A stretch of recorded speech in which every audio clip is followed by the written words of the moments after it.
Hello everybody, and thank you for joining us for this week's Thinkers and Tinkers with Pinocchio Jubilee Library. I am Tiffany, and this week we are going to be introducing you to wax tablets.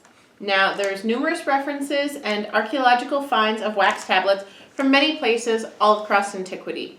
The ones that we're going to be showing you today are the ones that were typical in ancient Greece and ancient Rome.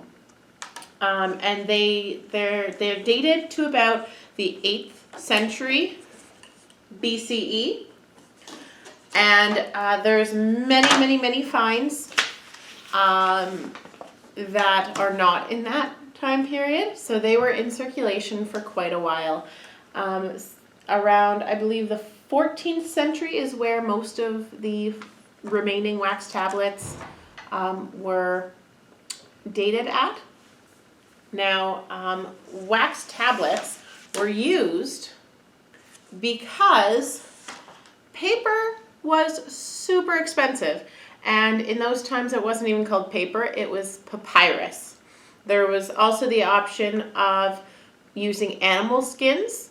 And the neat thing about the writing on animal skins is that because paper was so valuable and so hard to come by, and even the animal skins were pretty expensive, sometimes what would happen is if they decided that a certain piece of writing wasn't as important as the thing that they needed to record now, they would actually scrape off a layer and write the new stuff over top.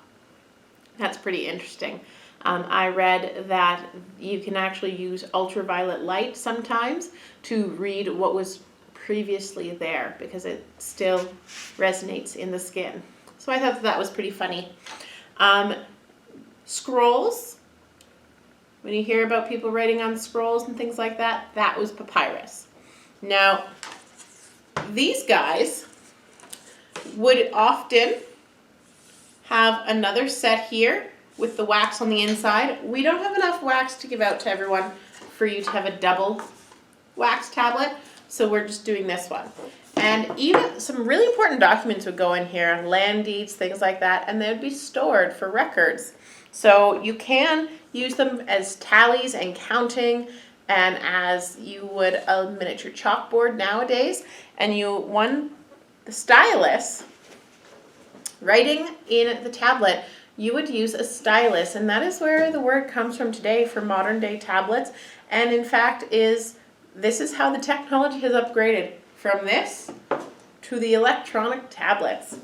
So you would use the sharp end to write in, and on the opposite side would be a flat end that you could kind of erase and mold the wax back into place and write over top of it again to practice your letters and numbers and things you had to memorize. The Greeks especially were famous for memorizing stories and information. Now, when these were bound together like this, it was actually called a diptic. And this is the premise for codex. Codex is when they used to bind a few pieces of paper together. This is pre-books, guys. Everything used to be scrolls and this. So the formation of books, as we know them today, originates from these tablets being bound together in what is called a diptic. And that is what set the premise for book binding, before book binding was a thing, because books didn't exist then. Isn't that interesting? So it's a mix between wax tablets and scrolls. Scrolls on the inside, wax tablet things on the outside. It's a progression for sure. Now, what else should I tell you? Ooh, the term blank slate comes from these tablets as well. A lot of the tablets were found at Hadrian's Wall on an archaeological dig, the ones that have been found.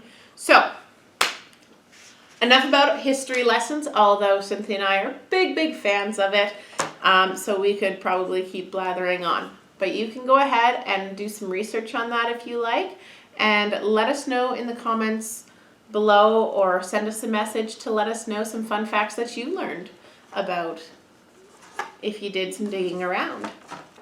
So what you are going to have in your kit to make this. So a normal tablet, or the original tablets, they would actually take a chunk of wood and they would carve out a space. What we're doing to make it easier, and I've already glued this piece on for you and drilled the holes. So what you're going to do is you're going to get some glue. It can be wood glue or spray adhesive, and you are going to create a border. So these will go here. Whoop. And I clamped mine down. If you don't, to make sure that they set properly, if you don't have clamps, you can absolutely find another way. You can put a heavy book on top to hold them down, or tie it up with some elastics. Get creative, that's okay. You're also going to have a tin full of beeswax and some string. So once this is good and sealed, you're gonna take your wax, and your parents are gonna help you put a pot of water on the stove to boil. You don't want the water to be more than about a quarter way up your tin can. This is how it's gonna melt. This is called a double broiler. You're gonna melt it and then you're gonna pour it in. Make sure all of your wax is melted first, because if you don't, you're not gonna get a nice smooth slate. Now, they actually used to use mostly black wax, and that would help you to see what you were writing a little bit more clearly. So you can absolutely take a piece of a crayon and add it in with this. You can use turmeric or cinnamon as a spice to color your wax. You could even use a gel food dye to help color your wax, so you can give that a try and see how that works out. Pour it all in and make sure your wood is down on a flat surface so it can settle nice and evenly. Now, I poured my wax in before it was all melted, because I was trying to guess at how much wax it would take. And so mine got a little bit bumpy. So what I did is I put this on a baking tray, and I kind of put a little bit of water all around the wood so my wood wouldn't burn. And I stuck it in the oven under the broiler for just about 3 or 4 minutes. And that was a really good idea in theory.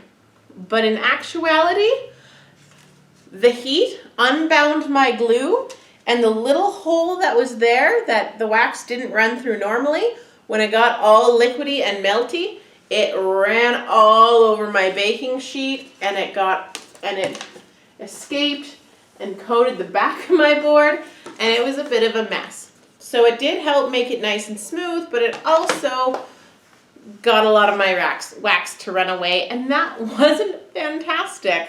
I was a little bit frustrated. So my board's a little bit wonky, but it's still perfectly usable, and a lot of the other parts are still pretty smooth. So make sure these are glued down and stuck on before you put your wax in. This creates the cavity that the wax will stay in. Once that's done and it's good and solid, we can add in our top board, and you can use this twine to bind it. And then we will include a stylus for you, and then you will have your very own wax tablet. So take pictures, let us know how you enjoyed this. This is our last project before June. Next week we're going to come out with butterfly kits, and our butterfly kits in June are our last kits for the summer. So just about time to wish you off for the summer. Take care, guys. We'll see you back here last week for one more.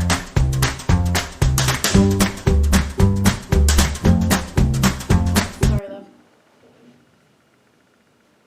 Hi, everybody. Tiffany here with the Pinoka Jubilee Library, and thank you for joining us for this week's Thinkers and Tinkerers group. Oh, that was a lot more effort than it should have taken. So, what we have in store for you today are wax tablets.